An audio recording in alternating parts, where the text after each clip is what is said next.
শুনলাম বাজারে নাকি সবজির দাম কমে গেছে। তো দৌড়ে চলে গেছি বাজারে 5 রকমের 5 মিশালি সবজি কিনতে। যেইভাবে সেই কাজ। আমার পছন্দের 5 রকমের সবজি কিনে বাসায় চলে এসেছি আর ঝটপট নিজের পছন্দের সেই সবজিটা রান্না করে ফেলেছি। আজকের যে রেসিপিটা দিচ্ছি একবার ট্রাই করবেন।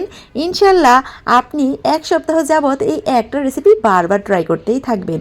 আমি কিন্তু কোনো চাপা মারছি না। আপনি যদি সবজি লাভার হয়ে থাকেন তাহলে একবার হলেও এই রেসিপিটা ট্রাই করে দেখুন। 1 কাপ ডাল নিয়েছি ভালো করে ধুয়ে, দেন 2 কাপ পানি দিয়ে এটাকে চুলায় বসিয়ে দিয়েছি, সাথে কিন্তু একটুখানি লবণ দিয়েছি। এবারে যখন 20% রান্না হয়ে যাবে ডালটা, তখন এখানে বাকি ইনগ্রিডিয়েন্টসগুলো আমি দেব। এখানে আমি 1 টিস্পুনের মতো দিয়েছি আদা আর রসুনের পেস্ট। এবার আদা রসুনের পেস্টটা দেওয়ার পর ভালো করে একটু নেড়েচেড়ে ফুটিয়ে নিতে হবে। দেন এখানে দিয়ে দিব ফুলকপি। ফুলকপিটা কিন্তু আস্ত রাখতে হবে, একদম ছোট ছোট পিস করে ফেলা যাবে না। সিমটাকেও কিন্তু আমি গোটা করে কেটে নিয়েছি, শুধুমাত্র মাঝখান দিয়ে একটু ফালি করে দিয়েছি, আর কোনো ছোট পিস করিনি। তারপর শালগম দিয়ে দিব, সেটাকেও একটু মোটা করে কেটে নিয়েছি, যেহেতু এটা গলতে একটু সময় লাগে তাই একটু চিকন করেছি। আর বাজারে কিনতে পাওয়া যায় এরকম ছোট আলু, সেগুলো মাঝখান দিয়ে একটা টুকরো দিয়ে নিয়েছি। তারপরে যেটা দিতে হবে সেটা হলো পেঁয়াজের কলি। এই পেঁয়াজের কলিটা কিন্তু মিস করা যাবে না। এই সবজিটা কিন্তু আপনি রুটি বা ভাত দুইটার সাথেই খেতে পারবেন। এই সবজিটা খেতে যেমন মজা তেমনই হেলদি। তবে আজকে আমি এখানে একটা জিনিস অ্যাড করতে পারিনি, যেটা আমার খুব পছন্দের, আমি বাজারে পাইনি এই জন্য আনতে পারিনি।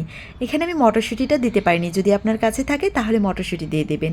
এই পর্যায়ে আমি দিয়ে দিব লবণ, আর মানে লবণটা স্বাদ মতো দিবেন, আর দিয়ে দিব হলুদ মরিচ গুঁড়োটা।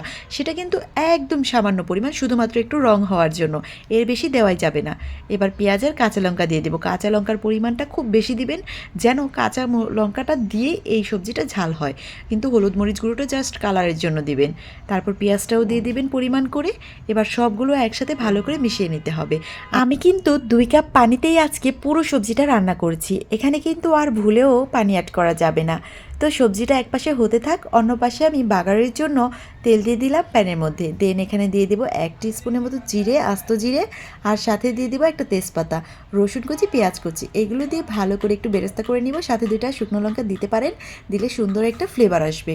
তারপর এগুলোকে একটু ভালো করে ভেজে নেব যতক্ষণ না ব্রাউন হয়ে যাচ্ছে। এই সবজিটা কিন্তু আমার খুব পছন্দের, আমি এই সবজিটা খুব পছন্দ করি। যতভাবেই রান্না করি না কেন, এইভাবে রান্না না করলে যেন আমার মনে ভরে না। কতদিন পরে আজ বাজার থেকে 5 রকমের সবজি আমি কিনে এভাবে রান্না করতে পেরেছি। সত্যি বাজারে যদি এরকমভাবে সবজির দাম থাকে, তাহলে বাংলাদেশের মানুষ হয়তো একটু হলেও স্বস্তি পাবে। তো আমি যেভাবে সবজি রান্না করি, আপনারাও কি এইভাবেই রান্না করেন?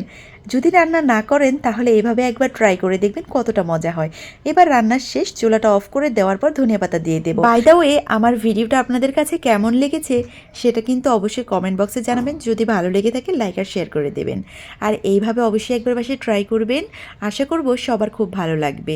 তাহলে ভালো থাকবেন সবাই, আজকের মতো এখানেই যাচ্ছি। আসসালামু আলাইকুম।